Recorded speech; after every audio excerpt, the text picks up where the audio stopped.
I really want to talk to you guys about today is life of a rejected patent, how I adopted one, and the solution that I have actually produced by that adoption.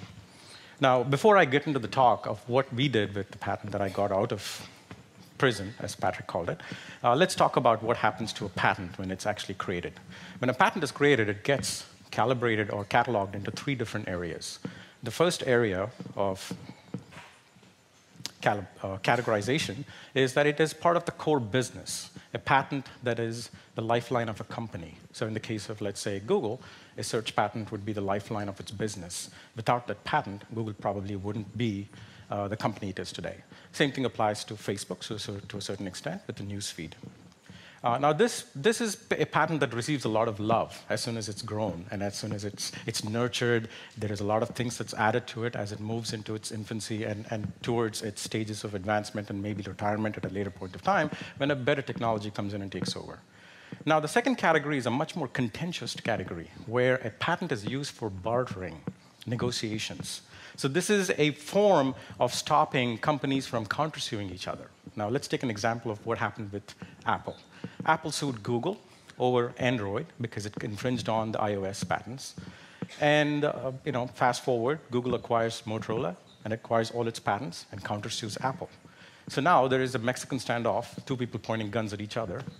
And basically, this is a form of bartering that happens all the time in big organizations, where a patent is not part of its core business, but it ends up being used in order to further its core business anyway by this whole Mexican standoff thing. Now, we come to the third area, which is where my story begins. In the third area, when a patent is born, it's neither core to the business, nor is it actually used in corporate bartering or negotiations. But it's a patent that big corporations don't really release to the wild. Instead, what happens is they end up capturing that, putting it into a patent vault, and then forgetting about it. Or worse, what really happens is that these patents get sold to patent trolls. Now, what is a patent troll? A patent troll is somebody who actually looks at patents from big organizations in most cases that are not useful to the organization, that's locked up. And then what these trolls do is they go to the big organizations and they basically say, hey, you're using this patent. You probably don't have any use for it. How about I pay you some money today? And big orgs, being this hierarchical system, looks at this and says, you know what? I have no revenues coming from this patent, and I have to keep protecting it in order for me to actually, even if it's locked up. So why not I just sell it? And they sell it on pennies to a patent troll. And the troll basically acquires this patent. The other way the patent trolls acquire patents is they look for companies that are going bankrupt or is bankrupt. And if these companies have a lot of patents, what they end up doing is they actually end up buying it cheap. Most companies that are bankrupt has a lot of creditors. Either it's a venture capitals or banks. And obviously, they've given them a lot of money, and they want to recoup that. And one of the ways is to sell the patents and basically use that money to sell back, to give the money back to the banking institutions. So what the troll does is they wait around and look for, they wait in the dark and look for a startup or an idea that is coming around the corner. So in most cases, what happens is that a startup is actually either raised a lot of money or they're actually on the incline trying to really make it big in the respective areas. And this is when the patent trolls come in and basically throw a lawsuit. And in all cases, these lawsuits are settled with cash. And this is cash that is probably would have gone for innovation into the market. Or it would have actually even gone back into the research labs to actually make better ideas and better patents. But none of that happens. So my idea, in order to counter this situation, is that to create a patent exchange. A patent exchange is a place where companies that have a lot of unused patents end up cataloging it and opening up to the entrepreneurs such as myself that can come in and actually take a look at these patents, look for ideas, validate the ideas, take them back to the corporations, in this case big corporates who actually are license holders, and basically provide them a vision as to what we can actually do with these patents. And once the patents are licensed out to an entrepreneur like myself, we go back to venture capital, pick up the money that is actually needed to take this product to market.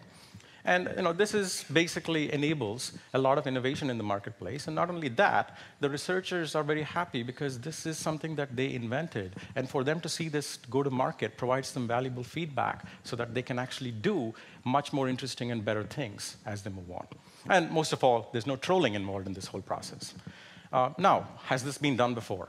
Yes, I have done this. And let's see by example as to how and what happened. So let's look at the life of a patent, 653639. This patent was born at Fuji Xerox. Fuji Xerox business, if you notice, is copier printer business. The patent is in the area of consumer online video. Fuji Xerox doesn't do consumer business in the first place, and they don't really do anything with online video. So this patent gets rejected and put into a vault.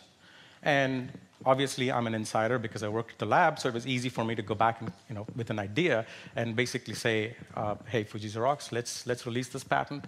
Let's take this to market. I have an idea as to how I can scale this product. Let me do it. And Fuji Xerox, being a forward-thinking company, licensed this patent to me. And then I was able to go back and garner other big organizations like NTT Docomo, like Samsung, and Turner Broadcasting. And we're able to actually come together and understand the idea that I had in mind and my vision in mind. And now we're looking at taking this patent to product and finding a product market fit. So now let's look at what this patent is and how is it actually enabling disruption in the consumer video space. Now, in most cases, nobody knows that you're on a dog on the internet. So let's take a look at our dog. And our dog is actually surfing the web. And it's in surfing the web to find interesting videos. And in this case, our dog obviously likes beautiful videos. So it's trying to look for validation, surfing the internet, trying to look for videos that are interesting to the dog. Now, if you look at the internet today, the way that the video is actually advertised on the internet, it's one frame. And that one frame is an advertisement to the video. And that one frame, in most cases, is misleading. So in this case, our dog looks at this beautiful video, clicks on it, and guess what happens? What happens is that the content behind the video is some cheesy guy selling infomercials. So it's called clickbait. It happens 40+% on the internet, and all of you are at some time or the other, in fact, on a daily basis, are actually falling prey to this clickbait. And the reason the clickbait happens is because video clicks is actually directly relational to the publishers that want to make money. So the minute you click on any particular video, you have all of these ads that show up, overlay ads on top of video, and this is how the publishers make money. And there's nothing wrong with it, but the problem is that this is the only way for publishers to make money today. So basically, what the publishers are looking at is that frustrating people like you in order to actually make their livelihood. Now, let's see how we're actually solving with this patent that I've adopted. Every video, if you look at every video, it's a diverse set of visuals, right? Each visuals is basically formation of clips. Clips make segments. Segments make video. Now, when the patent takes a look at all of these segments and provides important levels, so important factors. It says clip 1 is more important because it has certain motion in it. Clip 2 is more important because it's got some interesting imagery in it. And basically, once this importance is created by the patent, then the patent segments the video into a comic book. We call this the Japanese manga, and the product is called videogram. So what the videogram does is it creates a pictorial summary of your video. So now, with one glance, you as a consumer are able to actually understand the context behind the video. There's no clickbaiting here. What you see is what you get, right? So now let's take a look at the real example here. So this is how online video is today. Any site you go to, you basically have one frame, and there's a play button associated with the frame. And when you click it, surprise, you get to see whatever you get to see. There's absolutely no understanding of what you're getting into before you consume a video. So now the same real estate, same format, let's see it changed into a videogram. So now this is a pictorial summary of the video. And this is a clear indication to you as a consumer before you consume the video to see what it is that you're actually about to consume. And this is basically done by the patent that came out of Fuji Xerox.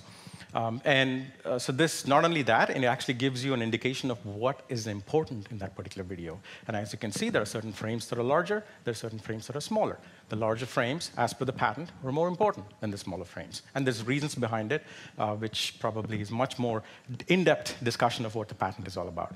Now, as a consumer, you don't have to start the video from the beginning. there are interesting visuals here that might entice you, and you want to really start from that particular point of the video. So now you're able to actually navigate in and see, OK, this is the visual that I want to see. No. Then I come back and I say, OK, this visual is more interesting to me, and I stop, and I get the second level summary of the video. So you have a complete identification of what the video is, and when you start the video from that point, on that point of interest, it actually starts to play the video from there. So you, as a consumer, have complete control now. And from the publisher perspective, you still have ads in there that you're actually showcasing. So the publishers are not losing money by going into this platform. Now, the second issue is when you like a certain video, in most cases, you like a certain part of the video. It's a certain clip that you like, a certain iconic segment, a certain tagline. You're not able to actually communicate that freely to your social networks and to your friends and families.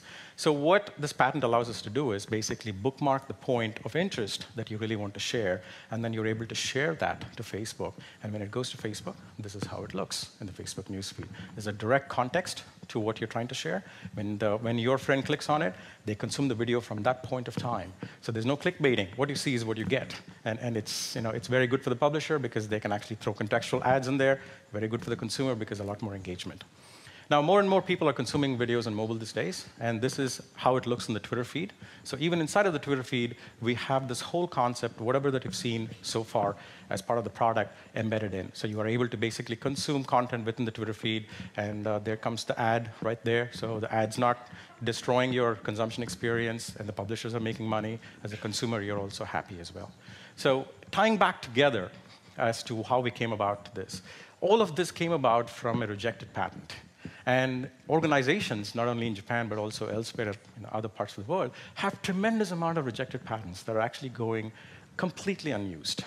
And my plea is for these people to come together. If you are a corporate licensee who happen to know that you have a lot of patents, or if you're an entrepreneur, or if you're a venture capital, come together and actually let's look at exploring these patent exchange ecosystem. And then together, we can create innovations that are worth spreading.